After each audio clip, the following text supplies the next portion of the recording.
Hi guys, chapter 5 is called A Damsel in Distress.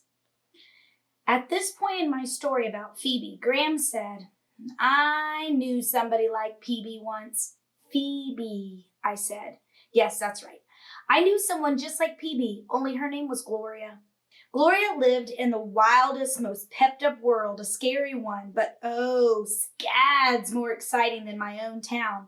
Graham said, Gloria. Is she the one who told you not to marry me? Is she the one who said I would be your ruination? Shoosh, Graham said. Gloria was right about that at least, and she elbowed Gramps. Besides, Gloria only said that because she wanted you for herself. Gol dang, Gramps said, pulling to a rest stop along the Ohio Turnpike. I'm tired. I did not want to stop. Rush, rush, rush, whispered the wind. The sky, the clouds, the trees. Rush, rush, rush. If all he wanted to do was take a rest, that seemed safe enough and quick enough for a thing for him to do. My grandparents can get into trouble as easily as a fly can land on a watermelon. 2 years ago, when they drove to Washington, D.C., they were arrested for stealing the back tires off the senator's car. We had 2 flat, splunked tires, my grandfather explained. We were only borrowing the senator's tires. We were going to return them. In Bybanks, Kentucky, you could do this. You could borrow someone's back tires and return them later. But you could not do this in Washington, D.C., and you could especially not do this to a senator's car. Last year, when Graham and Gramps drove to Philadelphia, they were stopped by the police for irresponsible driving. You were driving on the shoulder, the policeman told Gramps. Gramps said, shoulder? Well, I thought that was an extra lane. That's a mighty fine shoulder. So here we were, just a few hours into our trip to Lewiston, Idaho, and we were safely stopped in the rest area. Then Gramps noticed a woman leaning over the fender of her car. The woman was peering at the engine and dabbing a white handkerchief at various greasy items inside. Excuse me, Gramps said gallantly.